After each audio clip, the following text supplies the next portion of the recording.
नमस्कार, मी आकांक्षा अग्रवाल आणि आज मी आलेली आहे पुणे बुक फेअरमध्ये. पुणे बुक फेअर 2025 चे प्रमुख पाहुणे अभिजित खेळकर सर. अभिजित खेळकर सर हे ग्रुप कॅप्टन होते आणि यांची प्रकट मुलाखत आज आपल्याला ऐकायला भेटणार आहे. आणि त्याचं प्रतिनिधित्व करणारे ग्रुप कॅप्टन अभिजित खेळकर हे आहेत. 1994 मध्ये ते हवाई दलामध्ये रुजू झाले आणि अलीकडच्या काळापर्यंत ते सेवेत होते. आणि त्यानंतरही म्हणजे निवृत्तीनंतरही त्यांनी सैन्याला त्यांचा जो काही मदतीचा हात होता सक्रिय सेवेत असताना तो कायम आहे. तो म्हणजे नवीन मुलांना सैन्यात येण्यासाठी प्रोत्साहित करणं, त्यांना अचूक मार्गदर्शन देणं. आणि त्यातूनच जवळपास मी तुम्हाला सांगतो 80 मुलं पुण्यातली, बाहेरचा आकडा आणखी मोठा असेल पण केवळ 80 मुलं अभिजित खेळकर यांच्या अचूक मार्गदर्शनामुळे प्रयत्नांमुळे सैन्य दलामध्ये दाखल झालेली आहेत. खेडकर यांचा परिचय काही करून देण्याची गरज नाही, तो मुलाखतीतून त्यांच्या मनोगतातून होणारच आहे. पण अलीकडच्याच काळामध्ये महाराष्ट्र साहित्य परिषदेचे कार्यवाह शिरीष चिटणीस यांनी त्यांच्यावर जे काही लिखाण केलं ते संपूर्ण महाराष्ट्रात पोहोचलं आणि अनेकांना उत्सुकता, पुणेकरांना तर ते माहितीच आहे, पुण्याबाहेरही माहिती आहे, पण त्या पलीकडे पोहोचणं त्याचं कामे लेखणीची ताकद किती असते हेही आपण त्या निमित्ताने अनुभवलेलं आहे. अधिक वेळ प्रास्ताविक न करता मी अभिजित खेळकर सरांकडे वळतो आणि त्यांना विनंती करतो की आपण मुलाखतीला सुरुवात करूया. एक सहसा असं दिसतं, म्हणजे आपण म्हणतो की छत्रपती शिवराय जन्माला तर यावेत पण ते दुसऱ्याच्या घरात. एक जोखीम घेण्याची मानसिकताच नसते आणि सैन्य दल म्हटल्यानंतर ही जीवाची जोखीम हे सगळं आलंच, आव्हानं आली.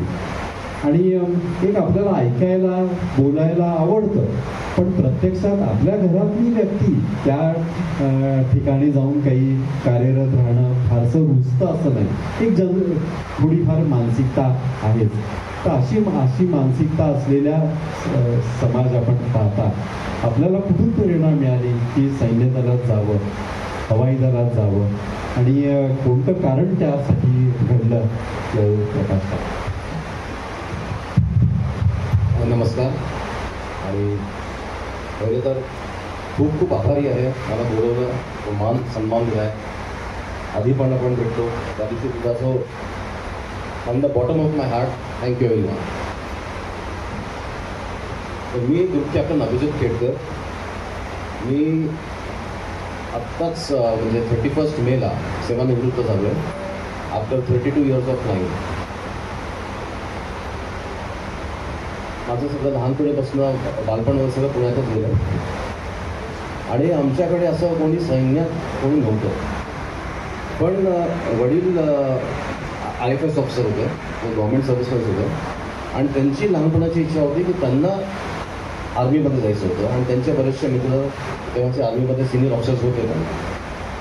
आता मग आधी मी विद्याभवन शाळेत होतं, मग लॉयरामध्ये गेलो, मग फर्ग्युसनमध्ये गेलो. पण हे सगळं करताना म्हणजे अगदी क्लास 3rd पासून डोक्यात एक होतं की मला पायलट व्हायचं. आणि हे मला प्रेरणा कुठनं मिळाली तर आमच्या घरी तेव्हा त्या काळात तुम्हाला पण कोणाला आठवत असेल तेव्हा लोहगावहून दररोज सकाळी जॅगवर विमानं टेक ऑफ करायचे आणि ते फॉर्मेशनमध्ये फ्लाय करायचे नेहमी आणि हे दररोज असायचं. तर त्यांच्याकडे बघून मला नेहमी असं वाटायचं की एक दिवस आपल्याला पण फायटर पायलट बनायचं. मग थोडा अजून मोठा झालो, मग त्याच्यानंतर ते घरात ऐकायला यायला लागलं की अरे त्या काकांचा मुलगा आता तो NDAमध्ये गेला, अजून दुसऱ्या काकांचा मुलगा तो आता एअरफोर्समध्ये गेला. मग ते घरामध्ये एक असं ॲटमॉस्फिअर की नाही जो रिस्पेक्ट त्याला आहे जो एअरफोर्स आर्मी जॉईन करतो आहे. तर त्याच्यामुळे अजून एक हे झालं की जॉईन करायचं.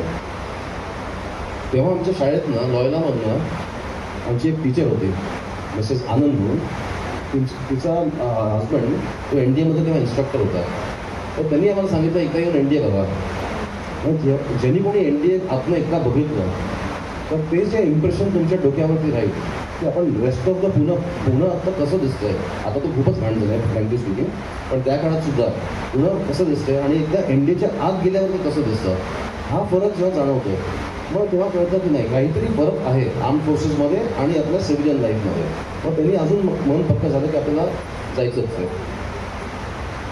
तर आपण सगळेजण म्हणजे लोगावला अनेकदा गेलेलो आहोत, त्या रस्त्यावरून आलेलो आहोत, विमानं बघतो, लष्करी सगळी जी काही आहे, पण तुम्ही यापासून आपण प्रेरणा घेतली असं वाटत नाही. आणि खरोखर खेडकर यांच्यासारखे अपवाद असतात आणि या अपवादासाठी आपण टाळ्या वाजवूया. आई वडिलांचं ऐकण्याची प्रवृत्तीच एकंदर कमी झालेली आहे.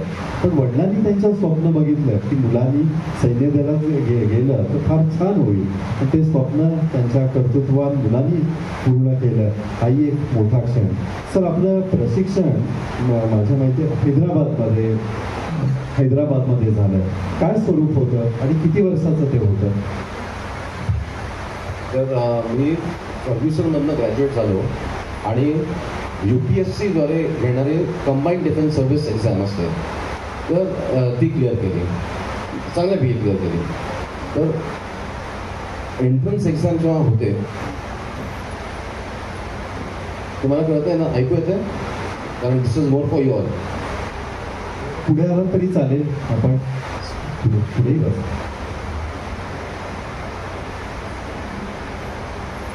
तुम्हाला चौघींना मराठी कळतं? ओके, नाही एकदम, कारण फोकस तुमच्यावरतीच असतात. तर CDS एक्झाम क्लिअर केल्यानंतर त्याच्यानंतर एक प्रकार असतो, एक SSB इंटरव्ह्यू असतो. तो 5 दिवसाचा इंटरव्ह्यू असतो. कारण या इंटरव्ह्यूमध्ये ते बेसिकली चेक करतात की तुमची ॲक्च्युअल मेंटॅलिटी आणि वेदर तुमची trainability. How can army, air force or navy train you to be a good officer. तर ते क्वालिटीज ते चेक करतात, ते तुमच्यात आहेत की त्याला 5 दिवस देतात ते. मग ते 5 दिवस संपल्यानंतर मग मेडिकल्सला जायचं. मग तुमचे मेडिकल्स क्लिअर झाल्यानंतर, ते पण एक्झॉस्टिव्ह मेडिकल्स असतात, या मेडिकल झाल्यानंतर मग फायनल मेरिट लिस्ट येते. आणि मग डिपेंडिंग ऑन त्या वर्षी किती इनटेक आहे तर तेवढ्याची ती मेरिट लिस्ट आणि काही एक्स्ट्रा काही 5-7 करत असतील मेरिट लिस्टमध्ये. तर तेव्हा 92 मध्ये मी आर्मी, एअरफोर्स, नेव्ही तिन्हीच्या मेरिट लिस्टमध्ये आलो. पण मला तिन्हीमध्ये मेरिट लिस्टमध्ये आल्यामुळे तो ऑप्शन होता. तर मी जे लहानपणाचं स्वप्न होतं की मला विमान उडवायचं आहे आणि फायटर पायलटच बनवायचं आहे, तर म्हणून मी एअरफोर्स सिलेक्ट केला. तर इथे एअरफोर्स सिलेक्ट केल्यानंतर पहिल्यांदा मी गेलो बेगमपेठला. तेव्हा काय होतं, pre flying training course, PFTC म्हणतात. तर हा 6 महिन्याचा कोर्स असतो, जो तुम्ही विमानाला अजून बघितलं पण नसतं. पण विमान चालवायचं म्हणजे डायरेक्ट आपण विमानाचं चेकलिस्ट हे करा, ते तसं नसतं. तर तुमचं आधी physical toughening, mental toughening, ability to withstand stress, extreme stress, never give up, हे सगळे लिडरशिप क्वालिटीज, तुमचं काय पुढेपर्यंत म्हणजे स्टॅमिना, तुमचा फिजिकल स्टॅमिना किती वाढतोय, किती कमी होतोय, हे सगळं तुमच्या त्या 6 महिन्याच्या ट्रेनिंगमध्ये व्यवस्थित तुम्हाला ट्रेन केलं जातं. आणि ह्यात तुम्ही जर सक्सेसफुल झाला तर तुम्ही फर्स्ट बेसिक स्टेज ऑफ फ्लाईंगला जाता. बेसिक स्टेज ऑफ फ्लाईंग म्हणजे डायरेक्ट जेट नाही. ते त्या काळात आमच्या वेळेस HPT-32, आजकाल ते बदललं आहे, आता पिलाटेस म्हणून विमान आलं, पण पूर्वी HPT-32 असायचं, हिंदुस्तान पिस्टन ट्रेनर 32. हे 6 महिन्याचं ट्रेनिंग आमचं अलाहाबादला झालं. अलाहाबादमध्ये मग त्याच्यात पण सगळं, त्याच्यात डे फ्लाईंग, नाईट फ्लाईंग, वेगवेगळे एक्सरसाइज असतात. आणि त्याचं लँडिंग स्पीड बऱ्यापैकी कमी असतो, म्हणून it is a basic trainer. याच्यात सुद्धा बरेच जण रिजेक्ट होतात आणि मग ते आउट ऑफ फ्लाईंग जातात. याच्यात नंतरची स्टेप असते, मग पुढचे 6 महिने काही लोक हाकिमपेठला गेले, काही मी बिदरला गेलो, एअरफोर्स स्टेशन बिदरमध्ये for jet training, advance jet training, Kiran mark 2 म्हणजे HJT, Hindustan jet trainer, HJT-16 Mark 2. तर तिथे I had done very well, I perform actually very वेल.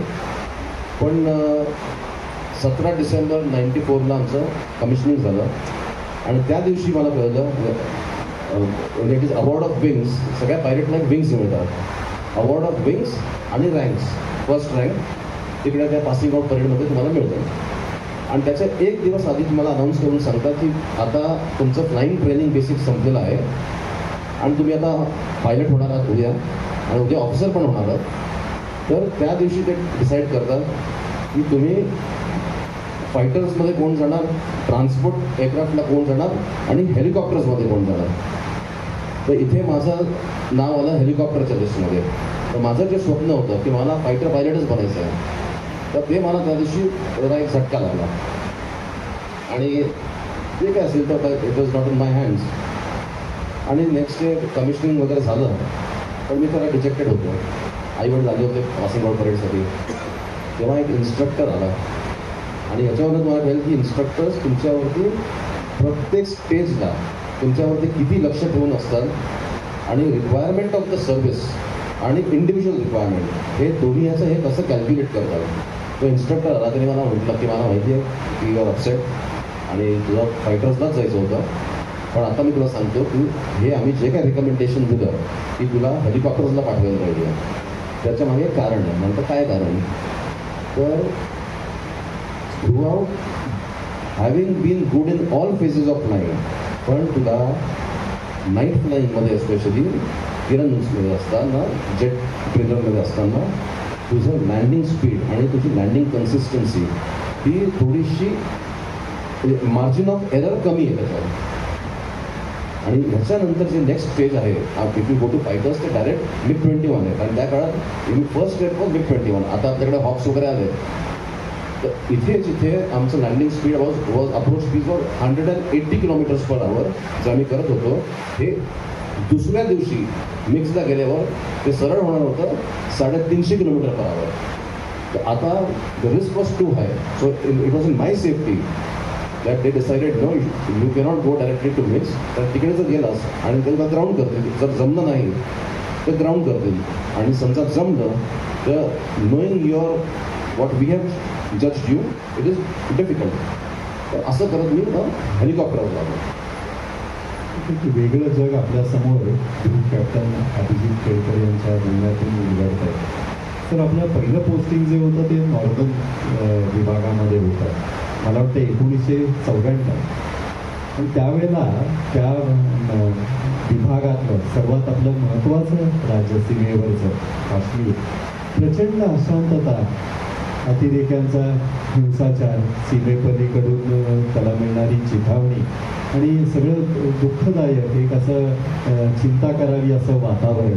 आणि त्यावेळेला मी आपल्या एका भाषणातून ऐकलेलं आहे, अचानक आपल्याला मेसेज आला, आपण आणि आपले एक सहकारी त्या ठिकाणी गेला आणि जे काही मोहीम पूर्ण केली, जी जबाबदारी आपल्यावर सोपवली होती ती सर्व श्रोत्यांवर आपण सांगणार का? आणि घटना कुठे घडली होती काश्मीरमध्ये सगळंच तुमच्या. त्याच्या आधी मी अजून कारण काय जरा फेसमध्ये गेलं पाहिजे. तर ट्रेनिंगचा अजून एक आस्पेक्ट जो बराच इंटरेस्टिंग आहे, जो ज्यांनी एअरफोर्स लाईफ ॲक्च्युली स्वतः बघितलं नाही आहे त्यांना हे कधीच कळणार नाही, म्हणून मी सांगतो ते. तर एकदा हेलिकॉप्टर्समध्ये गेल्यावर सुद्धा एअरफोर्समध्ये ट्रेनिंग कधी संपत नाही. अगदी तुम्ही लास्ट डे रिटायरमेंट होईपर्यंत तुमचं ट्रेनिंग चालू असतं, specially if you are a pilot. कारण तुमचे टॅक्टिक्स बदलत राहतात, तुमची विमानं बदलतात. तर याच्यात एक प्रकार असतो ब्लाइंड फोल्ड चेक्स. मग तुम्ही कुठल्याही कॉकपिटमध्ये तुम्हाला बसवलं विमानाच्या, तर आधी तुमचं ओरिएंटेशन ट्रेनिंग होतं, but before you start flying there is a blindfold check. Blindfold check म्हणजे काय, तुमच्या डोळ्यावरती पट्टी बांधली जाते आणि मग इन्स्ट्रक्टर जो बटन सांगेल तुमचा हात त्या बटनावरतीच गेला पाहिजे. विमानामध्ये 1000 बटन असतात, पण त्याच्यात मग एररचा स्कोप नाही, कारण फ्लाईंगमध्येच बेसिकली एररचा स्कोप नसतो. You have to be either 100% in the aircraft or there is no point even that 1% can cost you your life as well as that machine. तर ट्रेनिंग इज कंटिन्युअस. मग helicopter पायलटसाठी before I went to Kashmir, because काश्मीरमध्ये काय you are flying over snow. मग समजा एखाद्याची posting डेझर्ट्सला झाली तर तो डेझर्टमध्ये, एखादा मुंबईला किंवा अंदमानला गेला तर they are flying over the sea. So there is something called a jungle and snow survival course. So in case of emergency if you land up in jungle or समुद्रावरती उतरवलं तुम्ही हेलिकॉप्टर किंवा डेझर्टमध्ये उतरवलं तर तुम्ही सर्वाईव्ह किंवा enemy एरियामध्ये गेला तर सर्वाईव्ह कसे करणार. याच्यासाठी हा 15 दिवसाचा कोर्स आणि हा एक असा कोर्स आहे ज्याच्यात तुम्हाला एव्हरी आस्पेक्ट एक तर सर्वाईव्ह कसं करायचं, काय खायचं, कसं आयडेंटिफाय करायचं कुठले फ्रुट्स पॉयझनस आहेत कुठे नाही आहेत, मग दिवसभर कसं लपून राहायचं, रात्री कसं ट्रॅव्हल करायचं, मग स्टार्सला बघून आपण डायरेक्शन्स कशा आयडेंटिफाय करायच्या आणि मग कोणाशी बाहेर म्हणजे किती बोलायचं, किती खायचं. इवन आता तुम्हाला हे वाटेल तुम्ही तो पिक्चर बघितला असेल ज्याच्यात एक वाघ आणि तो एक मुलगा त्या बोटीवरती असतात. तर how to kill boredom from where to get. आता समुद्रातलं पाणी आपण पिऊ शकत नाही, ते प्यायला तर माणूस एक दिवस सुद्धा जिवंत राहणार नाही आहे. समुद्रातलं पाणी सगळीकडे पाणी असून मग ते कसे मासे पकडायचे तर फक्त त्याचा माशाचा फक्त डोळा असतो त्याच्यात पाणी असतं तर फक्त ते डोळे खायचे किंवा साप कसे मारायचे मग त्याच्यातून कसं आपण तुम्ही कुठले साप मारू शकता ते कसे खाऊ शकता हे सगळं तुम्हाला ट्रेनिंग आहे जंगल स्नो सर्वायवल आणि सी सर्वायवलमध्ये ट्रेनिंग दिलं जातं. आणि after completion of this training then you get something called only the successful pilots who pass out from this training get a kukri. And this is the kukri which I am wearing. This is after completion of this 15-day course, all those who go through it are awarded this kukri. म्हणून मी खूप proudly हे घालतो, मला हे आवडतं. पण तिकडनं माझी पहिली posting after doing this course I went to Hindan म्हणून गाझियाबादजवळ जागा आहे, पण आमचं स्क्वॉड्रनचं डिटॅचमेंट परमनंट श्रीनगरमध्ये होतं. हा जो इन्सिडेंट तुम्ही मला सांगितला होता तर this was in the year 94-95 जेव्हा militancy was at the peak. Sir militancy तेव्हा श्रीनगरमध्ये भयंकर होती आणि एकदा अचानक आम्हाला फोन आला की कुपवारा सेक्टरमध्ये टेररिस्टनी आर्मी युनिटवरती अटॅक केलं आणि खूप हेवी गन फायरिंग चालू आहे तर ताबडतोब हेलिकॉप्टर पाहिजे. तर तेव्हा मी डिटॅचमेंटवरती होतो, मी माझा को पायलट. मेसेज आला, आम्ही ताबडतोब गेलो. तर त्या काळात असं पण नाही की सरळ आपलं हेलिकॉप्टर घ्या आणि तिकडे जा, नाही. कारण तेव्हा मिलिटन्सी इतकी होती, त्यांच्याकडे असे वेपन्स होते की मग फिक्स्ड रूटिंग, रँडम रूटिंग, दररोज रूटिंग बदलायचं, एकदम हाईटवरनं जायचं, फक्त हेलिपॅडवरती पटकन चक्कर मारून लँड करायचं, असेच वेगवेगळे टेक्निक्स आम्ही वापरायचो. आणि स्टँडर्ड प्रोसिजर काय आहे की आम्ही एखाद्या हेलिपॅडला जाऊन लँड करणार, मग तिथे एक कोणतरी तिथला जो इन्चार्ज ऑफिसर असेल तो येऊन भेटणार, मग आता काय रिक्वायरमेंट काय असं सगळं एक पद्धत असते. त्या दिवशी आम्ही लँड केलं, बघितलं आसपास कोणीच नाही आहे आणि सिन्स मी न्यू की त्या सेक्टरमध्ये हेवी फायरिंग होतं तर आमचं एक स्टँडर्ड ऑपरेटिंग प्रोसिजर होतं की हेलिकॉप्टर बंद करायचं नाही, फक्त त्याचं थ्रॉटल बंद करायचं, म्हणजे रोटर RPM जो असतो तो कमी करायचा आणि एका पायलटने बाहेर जाऊन बघायचं की काय रिक्वायरमेंट आहे. तर मी को पायलटला म्हटलं तू बी ऑन कंट्रोल्स. मी आपलं बाहेर गेलो आणि मग तिकडे एक पंडित होता, युनिट पंडित, आणि त्यांनी मला दाखवलं असे 14 का 18 bodies fresh, double dead bodies. त्याच्यावरती त्यांनी फक्त व्हाईट म्हणजे पांढरी चादर असं प्रत्येकाला कापडली होती आणि त्याच्यातनं सुद्धा दिसत होतं मध्येच कुठेतरी असा लाल टपका येतोय. तेव्हा दॅट फ्रेश, एवढे फ्रेश ते गुण होते.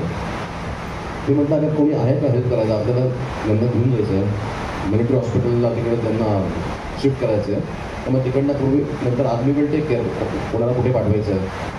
तर नाही सर, कोणीच नाही आहे, कारण इतकं हेवी फायरिंग झालं आहे की आता available every hand available is holding a gun and is on the forward. तर आता आपणच आहोत, आपणच आता यांना हेलिकॉप्टरमध्ये टाकायचं आहे. तर ते खरं सांगतो, आपण एखाद्या माणसाला जेव्हा उचलतो, एखाद्या मित्राला आता आपण उचलतो ते तर खूप सोपं असतं, पण एखादी बॉडी असते तिथे, तर त्याचं वेट ते 2 लोकांना नाही जमत. आणि हे मला लवकरात लवकर कंप्लीट करून त्यांना बदामी बॅक कॅम्पला पाठवायचं आहे. तिकडनं परत as a procedure helicopter sanitise परत करून औषधांनी कंप्लीट करून दुसऱ्या मिशनला पण जायचं होतं. तर हे आपण त्या दिवशी बोललो होतो. तर यावेळेस तुम्हाला कळतं की असं तुमचं जे ट्रेनिंग झालं असतं ते कसं कामात येतं हे अशा इन्सिडेंट्सला कळतं की तेव्हा तुम्ही तुमचं मन इज व्हेरी क्लिअर की हे कमिटमेंट आहे, हे मिशन आहे आणि हे मी पूर्ण करणारच आहे. मग तेव्हा तुम्हाला भीती वाटत नाही, तुमच्यात ते बळ ऑटोमॅटिक येतं. तुम्ही डिसिजन्स घेऊ शकता की नाही मी आता हे करणार, मग तिकडे जातो किंवा दुसरीकडे जातो. ऑन द स्पॉट तुम्हाला डिसिजन्स घ्यायला लागतात. हे एक त्यातलं फक्त उदाहरण आहे. असे बरेच, कारण हे ओपन आहे, असे बरेच उदाहरणं अजून असतात पण जे मी बोलू शकत नाही ऑन किंवा पब्लिक प्लेस. तर हे होतं माझं काश्मीरचं एक्सपिरियन्स. सर मला एक असं विचारायचं आहे की आपण सगळ्यांनी आपल्या शालेय पुस्तकामध्ये, विशेषतः विद्यार्थ्यांशी मी जेव्हा मला संवाद साधायचा, शालेय पुस्तकामध्ये आपण पहिल्या पानावर पुस्तकाच्या प्रतिज्ञा वाचलेली आहे. भारत माझा देश आहे, सारे भारतीय माझे बांधव आहेत. परंतु ही प्रतिज्ञा तेव्हा आपण पोपटपंचीसारखी रोज म्हणायचो किंवा माईकवरून ऐकायचो. पण ह्या प्रतिज्ञेचा अर्थ समजायला किती वर्ष लागतात हे ज्याचा त्याचा अनुभव असतो. त्याचबरोबर आणखीन एक गोष्ट शालेय काळामध्ये एक गोष्ट महत्त्वाची म्हणजे आवर्जून आपले शालेय शिक्षक एक निबंध लिहायला सांगायचे. मोठेपणी कोण होणार म्हणून निबंध लिहायला सांगायचे. ते निबंध मी सुद्धा वाचले, मी सुद्धा लिहिले. परंतु त्या निबंधांमध्ये कोणीही असं लिहिलेलं मी कधी वाचलेलं नाही की मला मोठेपणी शिक्षक व्हायचंय आणि मोठेपणी मला लष्करात सामील व्हायचंय, लष्करी अधिकारी व्हायचंय, असं कुठेही वाचलं नाही. मग हा जो भारताचा नकाशा तेव्हा आम्ही भूगोलाच्या वेळेत सुद्धा भूगोलाच्या पुस्तकात वगैरे सुद्धा पाहिलेला आहे, शाळेच्या बोर्डवर तो नकाशा पाहिलेला आहे.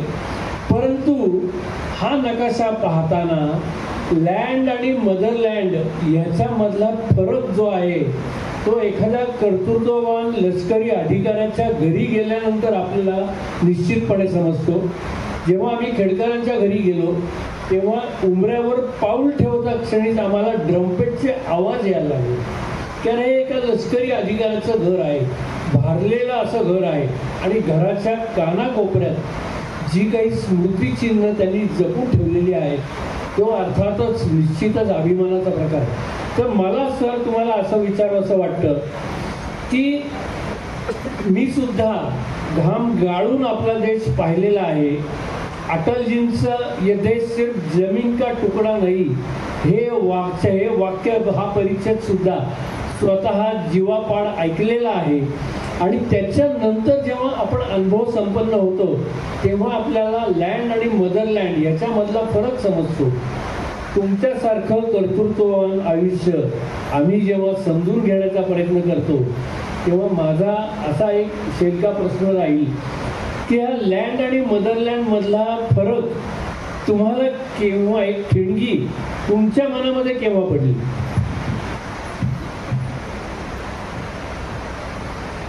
आपण आधी शाळेतल्या पुस्तकाबद्दल बोललो तर 2 शब्द मी त्याच्यावर पण बोललो, मग आपण लँड मदरलँड लावू. आता आजकाल मला ॲक्च्युली लक्षात नाही आहे पण कितवीपर्यंत असतं कम्युनिटी लिव्हिंग आणि मॉरल सायन्स हे सब्जेक्ट्स कितवीपर्यंत शिकवतात?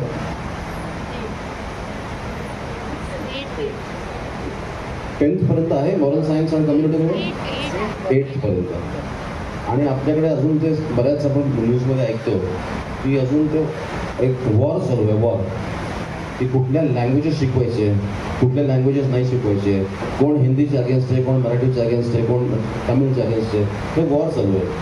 पण कोणी असं वॉर करत नाही आहे की मॉरल सायन्स आणि कम्युनिटी लिव्हिंग आपण देशासाठी काय करू शकतो, सोसायटीसाठी काय करू शकतो हे कंपल्सरी ग्रॅज्युएशनपर्यंत केलं पाहिजे. हे कोणी म्हणत नाही आहे. हे सब्जेक्ट्स ड्रॉप करून टाकतात आणि त्याला ना मार्क्स मिळत आहेत ना काही. इट इज इव्हन शाळेमध्ये it is considered equal to drawing किंवा PTK यांना त्याचं सगळ्यांना पास करायचं आहे. That is a very unfortunate thing which needs to be change because need of the hour आज ॲक्च्युअल रिक्वायरमेंट आहे की मॉरल सायन्स आणि कम्युनिटी लिव्हिंगला सर्वात टॉप प्रायोरिटी दिली पाहिजे. तर कमिंग आपला प्रश्न की लँड आणि मदरलँड, माझं अंडरस्टँडिंग असं आहे की land is a piece of ground in which I have no emotion. I may have a financial connect to land, but motherland is something where it is only, the connection is from my heart. It is the land for which my ancestors have fought. It is the land which at no cost any Indian can compromise on. Be it the armed forces, be it anybody else, be it the people staying on the border. The love for motherland, the respect for motherland, the emotion for motherland has to be same across, not necessarily Air Force or Army or anybody. कन्याकुमारीतला मध्ये बसलेल्या माणसाला सुद्धा त्या काश्मीरच्या इतकुशा तुकड्यासाठी तेवढंच तो रडला पाहिजे किंवा तेवढा वेळा झाला पाहिजे. That is your motherland. आणि motherland is a emotion, motherland is a feeling, motherland is not physical piece, motherland is something अनकॉम्प्रोमाइजेबल.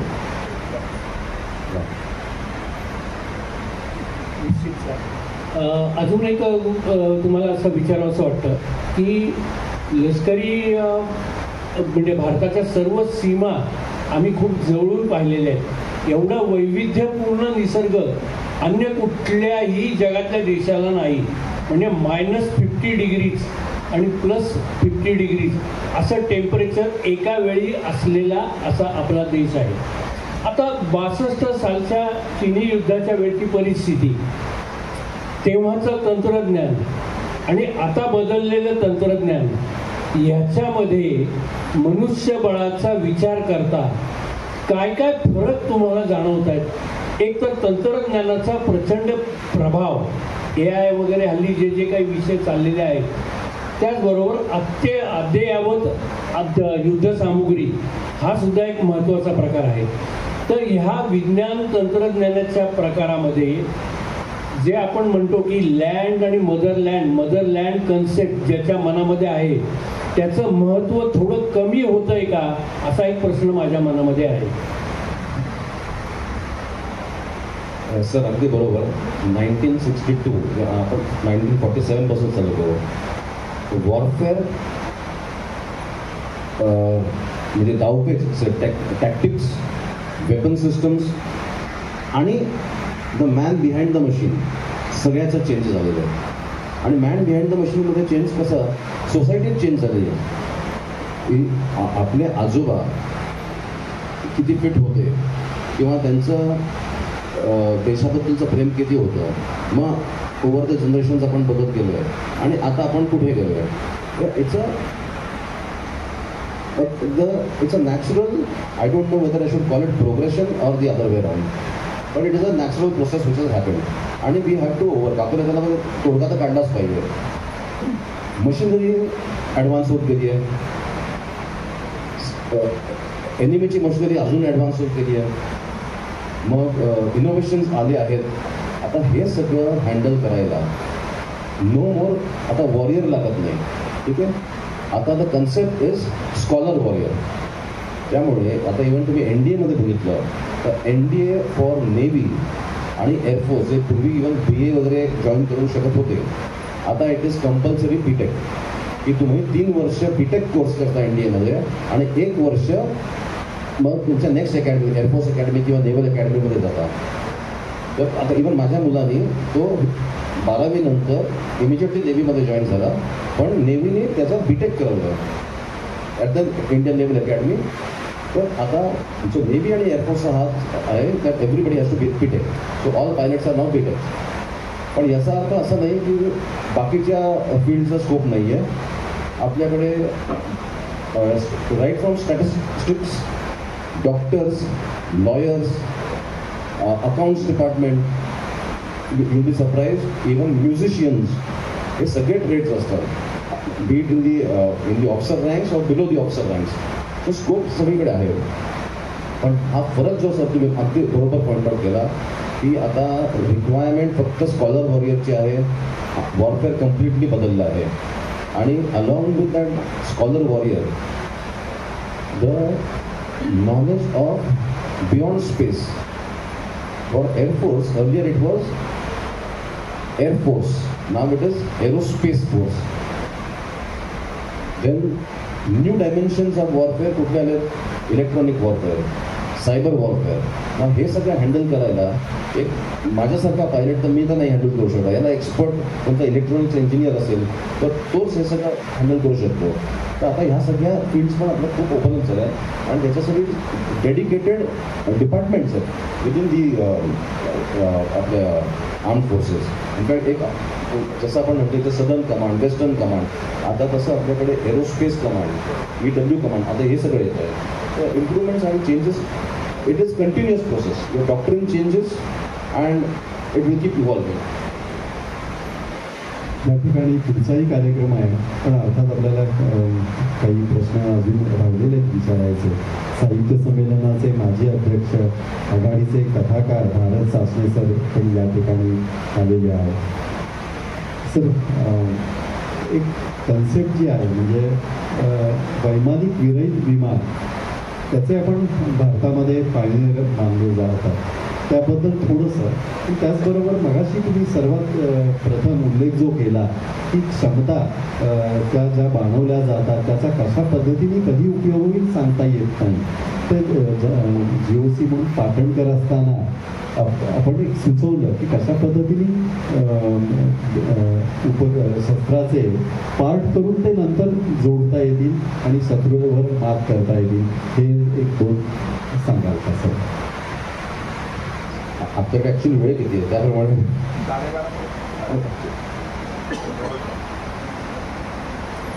तर पहिल्यांदा आपला प्रश्न होता, आपण UAV बद्दल बोललो. तर UAV म्हणजे unmanned aerial vehicle, aeroplane without pilot. तर हा कन्सेप्ट अमेरिकेत आणि इस्रायलमध्ये तर होताच. आपल्याला केव्हा जाणवला की हा कारगिल युद्धात जाणवला. आणि कारगिल युद्ध जसं संपलं तर 8 वैमानिक सिलेक्ट केले गेले वेगवेगळ्या म्हणजे अक्रॉस फायटर्स, ट्रान्सपोर्ट, हेलिकॉप्टर्समधनं, ज्यांना ताबडतोब आम्हाला इस्रायल, मी पण त्या टीममध्ये होतो, आम्हाला इस्रायलला पाठवलं फॉर ट्रेनिंग ऑन UAVs. आणि they wanted us to be there for at least 5 years in this field. हे सगळं शिकायचं, स्वतः इन्स्ट्रक्टर बनायचं, मग अजून 5 स्क्वॉड्रन्स इंडियामध्ये तयार करायची आणि मग त्याला अजून पायलट्स ट्रेन करून मग तुम्ही तुमच्या ओरिजिनल स्ट्रीममध्ये परत जायचं. तर तेव्हा माझे 5 वर्ष UAVsमध्ये गेले. पण तो कन्सेप्ट जो आहे तो आता त्याच्यात पण खूप ॲडव्हान्समेंट झाले. इनिशियली इट वॉज ओनली की UAV आपण घेतले, मग ते त्याच्या कॅमेराजमधनं खालती डिटेक्ट करणार, मग डे कॅमेरा, मग नाईट कॅमेरा आला, मग त्याच्यात इलेक्ट्रॉनिक वॉरफेअर आलं, मग त्याच्याने आता शत्रूचे रडार आपण जॅम करू शकतो. आता त्याच्यात आपण आणलंय हंटर किलर कन्सेप्ट. हंटर म्हणजे काय? आधी तो जो शोधत होता जमिनीवर काय आहे, आता तोच किल पण करणार. तर हंटर किलर म्हणजे you have to now weaponise this UAV. तर ती एक कन्सेप्ट आली.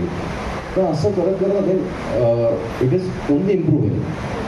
आता लेटेस्ट टेक्नॉलॉजीजमध्ये काय होतं आहे की आता एका विमानाने एखादा टार्गेट बघितलं, पण तो ऑलरेडी दुसऱ्या टार्गेटच्या मागे आहे.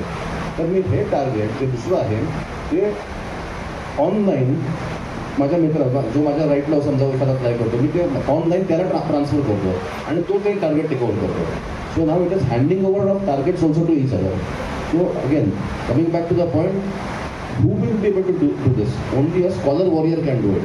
So that is why you youngsters, remember, you will have to be extremely ahead of your education.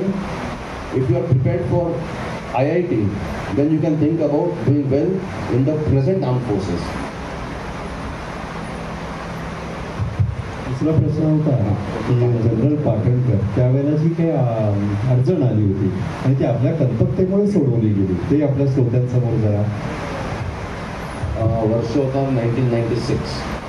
तर अगेन पीक ऑफ मिलिटन्सी आणि त्यावेळेस अक्रॉस द बॉर्डर फायरिंग पण खूप व्हायचं आपल्या पोस्टवरती. तेव्हा जनरल पाटणकर तिथे GOC होते, पुण्याच्याच आहेत आपल्याला. तर त्यांच्याकडनं मेसेज आला की आपल्याला काही करून इंडियन फील्ड गन म्हणजे बोफोर्स टाईपची गन असते, मोठी गन होती, तर ती आपल्याला पीकवरती पोचवायची आहे. तर पीकवरती ती पोचवणं कसं? रस्ते नाही, काही नाही, पण त्या डोंगराच्या वरती आम्हाला ती गन पाहिजे, कारण तिकडनंच आम्ही ऑपोजिट पोस्ट उडवू शकतो किंवा त्यांची जी फायरिंग होती ते पोस्ट उडवायचे. तर मग सगळ्यांनी बसून गन कशी लिहू शकतो. आर्मीला विचारलं इम्पॉसिबल आहे. मग एअरफोर्सला नाही म्हटलं आम्ही कुठल्याही नाही वरनं जाऊन ते टाकू शकत नाही.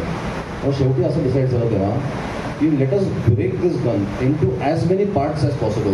जेवढे पॉसिबल होतील. आपली चाकं वेगळे, बॅरल वेगळं, त्याचे फायरिंग वेगळं.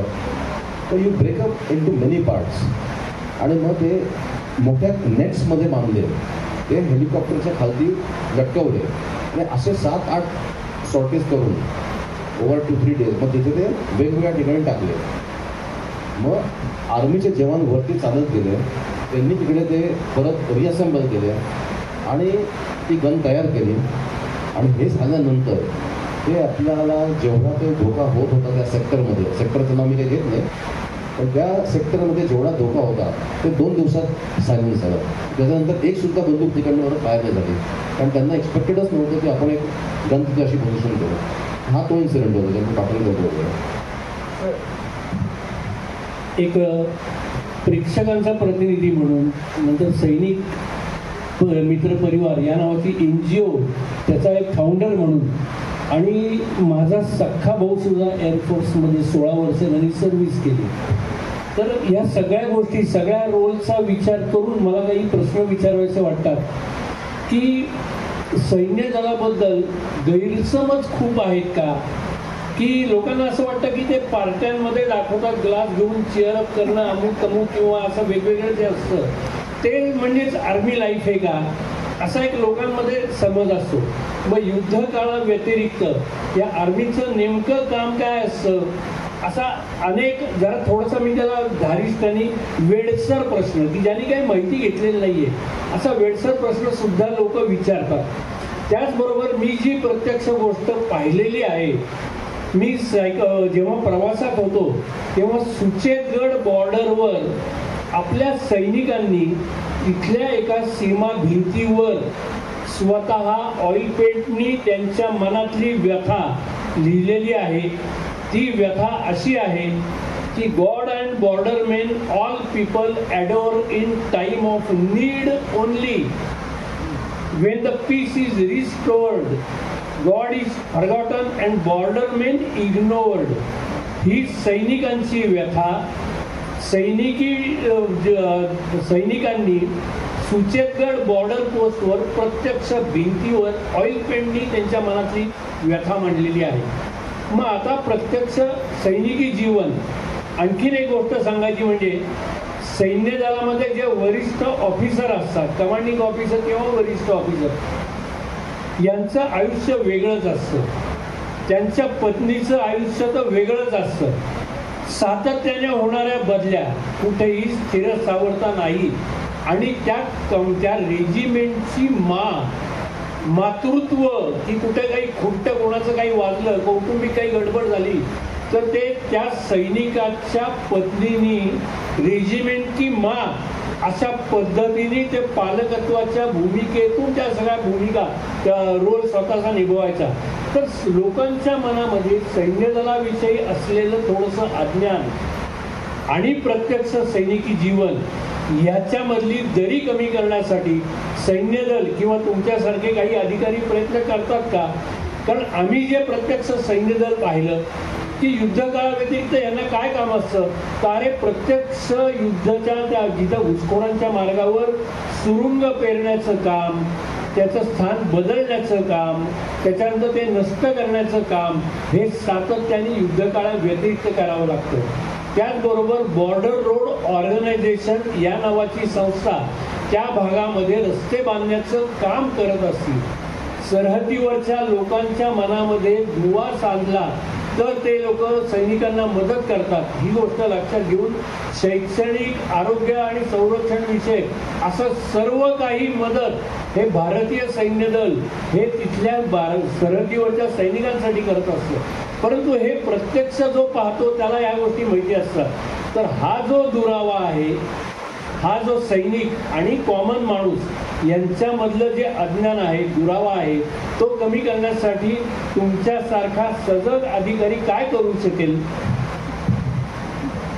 अगदी सिंपल उत्तर म्हणजे regular interaction with the civilian हे अगदी सिम्पल, पण आता सांगतो काय करतो आम्ही. ॲक्च्युली काय करतो, युद्धात विमान उडवणं हे एका दिवसाचं काम नाही आहे. याला ट्रेनिंग दररोज लागतं, अगदी दररोज.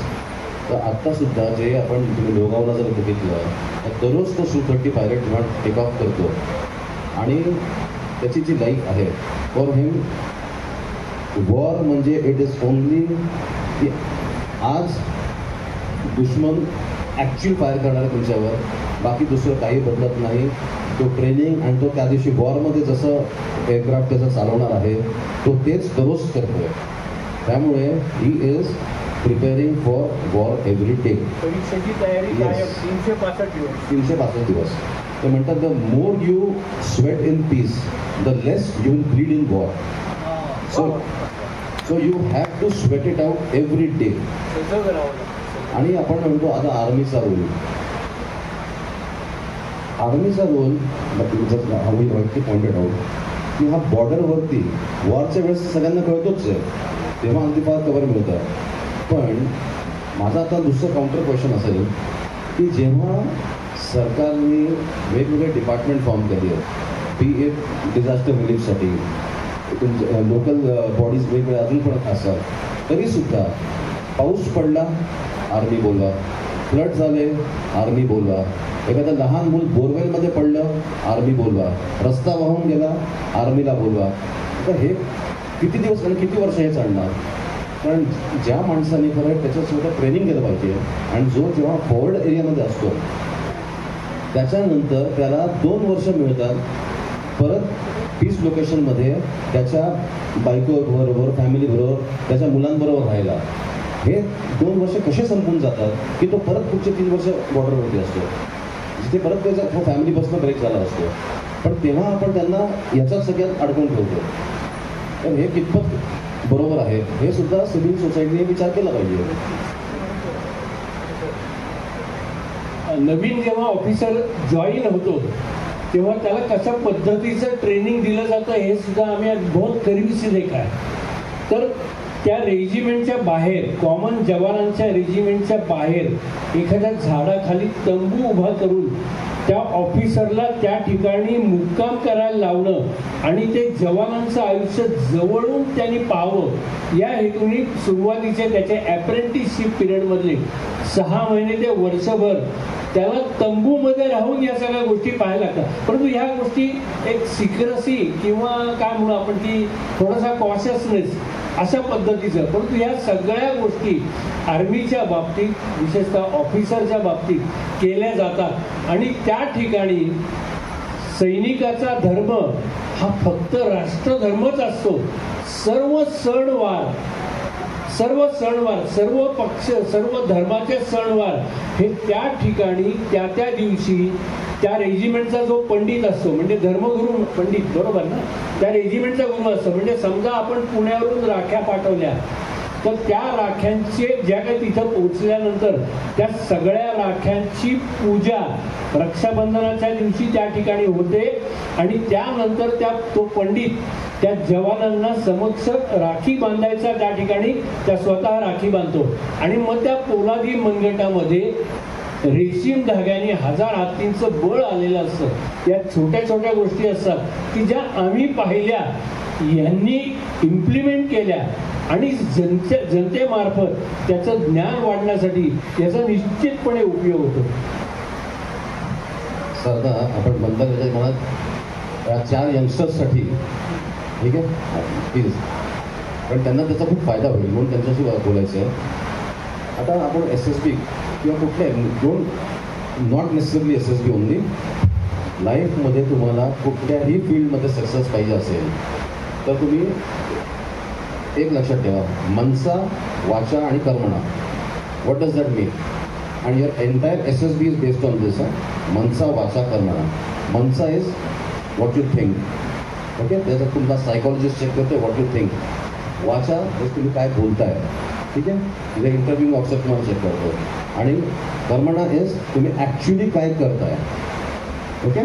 तर तिथे तुम्हाला ग्रुप टेस्टिंग ऑफिसर किंवा जो तुमचं फिजिकल करतोय तो, ह्या तिघांमध्ये फक्त मिलिटरी नाही, कुठल्याही फील्डमध्ये जर या तिघांमध्ये मिसमॅच असेल तर यू विल नॉट सक्सीड.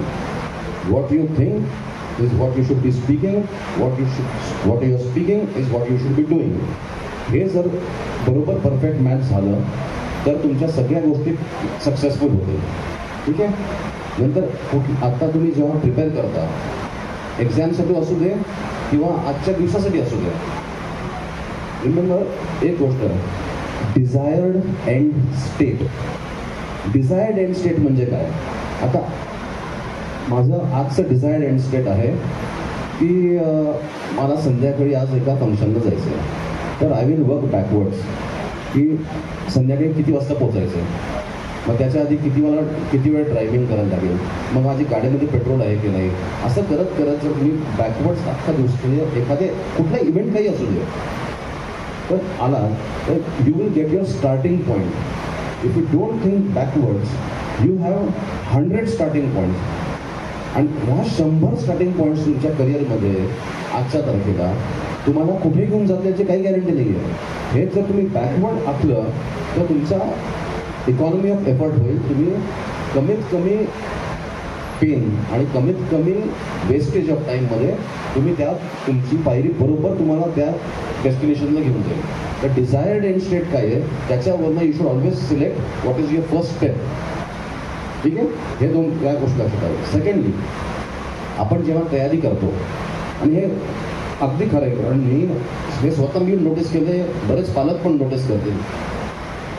आपल्याला आत्ता समजा तुम्हाला एक ट्रिपला जायचं आहे, काश्मीरला, दुबईला, कुठेही जाईल, तर त्याचं आपण प्लॅनिंग किती करतो की आपण 6 महिने आधी तिकीटं काढतो. कारण का आपल्याला स्वस्त तिकीट पाहिजे, आपल्याला तिथे कुठल्या हॉटेलमध्ये राहायचं आहे ते आपण बुकिंग करणार, मग तिथे सीझन कसा असेल, आपल्याला कुठल्या सीझनमध्ये जायचं आहे आपण त्याप्रमाणे करणार, हाच गॉगल घालायचा आहे, हीच टोपी घालायची आहे, नवीन कपडे पाहिजे, मग नवीन कॅमेरा पाहिजे, मग आम्हाला ते इंस्टाग्रामवर पण टाकायचं आहे, ते व्हॉट्सॲपवर टाकायचं आहे, सगळ्यांना सांगायचं आहे. बरं, मग गुगलमधून अभ्यास करणार की त्या ठिकाणी काय अलाउड आहे, काय नाही आहे, काय करायचं काय नाही आहे. एका सिम्पल 5 दिवसाच्या ट्रिपसाठी आपण 5 महिने तयारी करतो. आता मी तुम्हाला एक प्रश्न विचारणार आहे की तुमच्या अख्ख्या आयुष्यासाठी आपण किती तयारी केली आहे? इतक्या डिटेलमध्ये कोणी तयारी केली आहे का? किंवा पालकांनी एवढ्या डिटेलमध्ये त्यांच्या मुलांसाठी तयारी केली आहे का? तर इथे तुम्हाला कळेल की आपण किती नको तिथे वेळ वाया घालवतो आणि जिथे ॲक्च्युली केला पाहिजे ते आपल्या डोक्यात येतच नाही.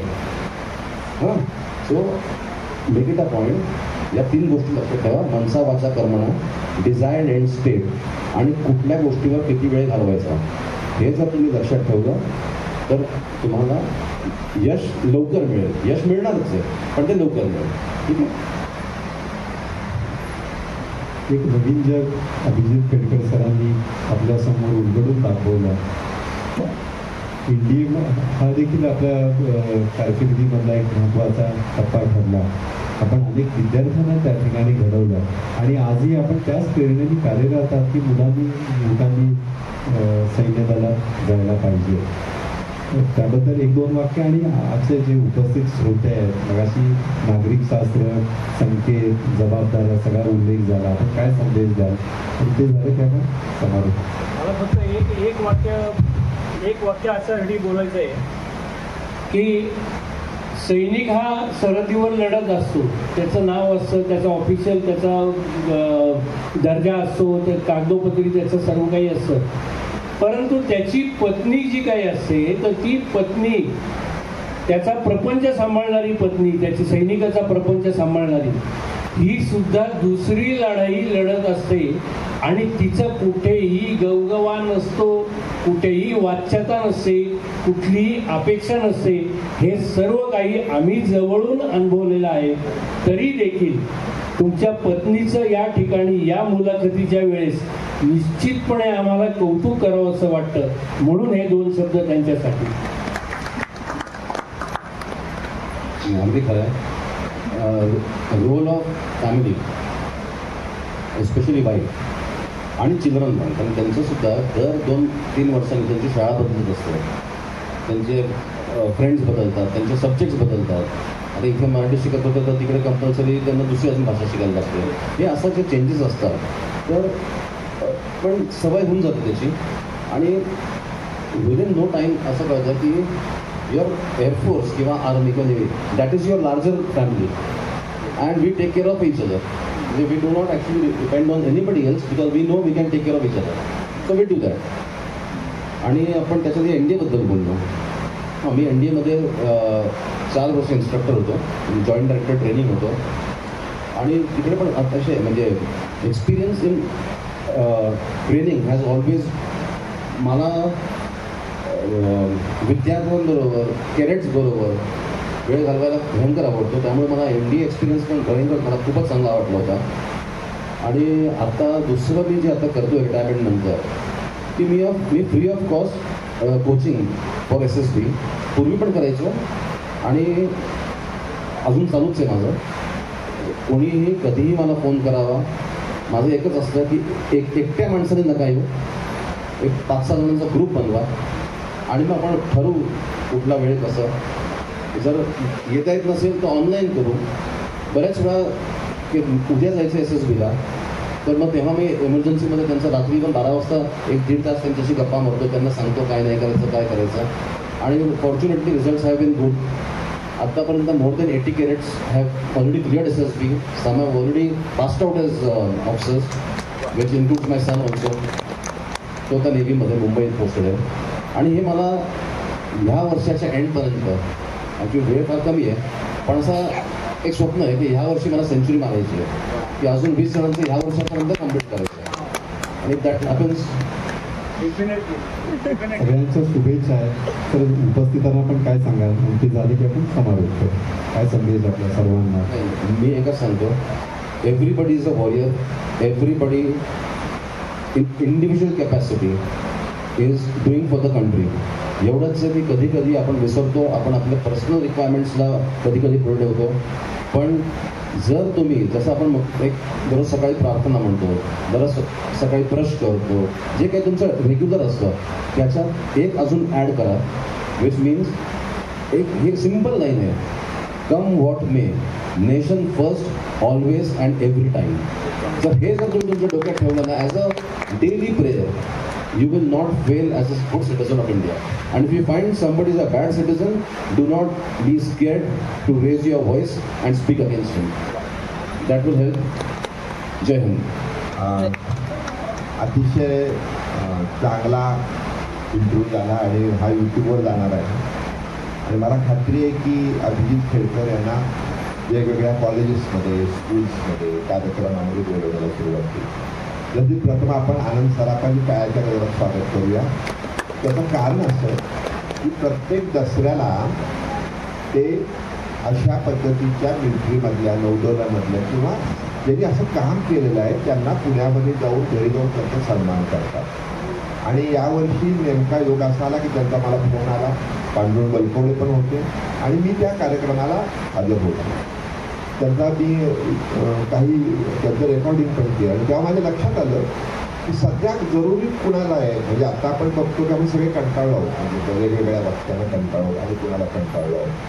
अशा मंडळींना समाजात आणणं हे महत्त्वाचं काम आपण जर केलं तर त्यांनी जे शेवटचं स्लोगन सांगितली ती स्लोगन खरोखरच सामान्य माणूससुद्धा आचरणात आणायला सुरुवात केली.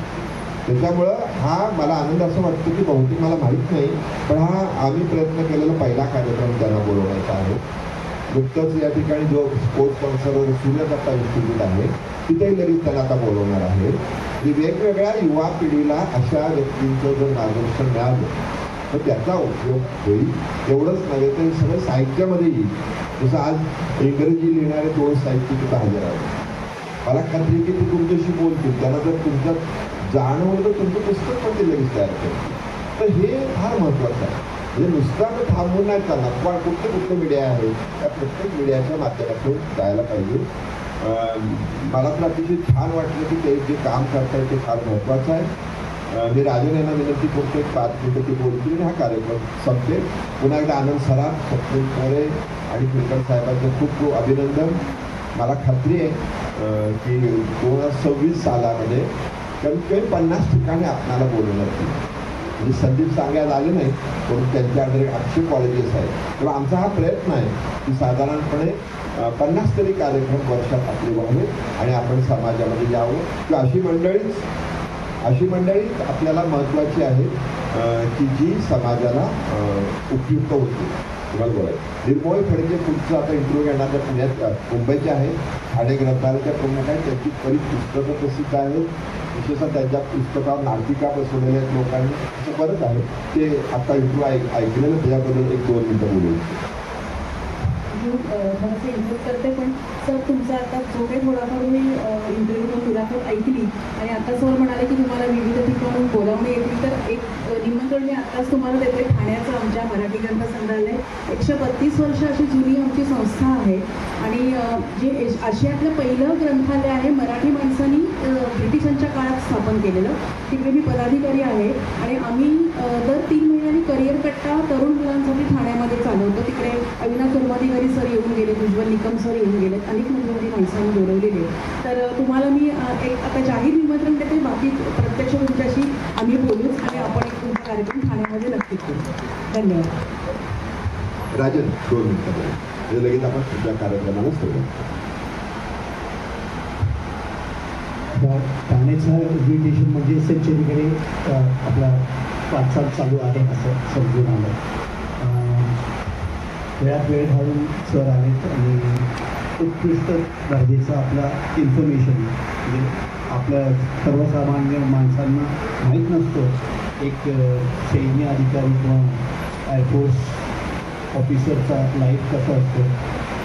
We got a basic information about an air force officer's life. Thank you sir. आणि पुढचा कार्यक्रम लगेचच चालू करूया. थँक्यू. या लगेच.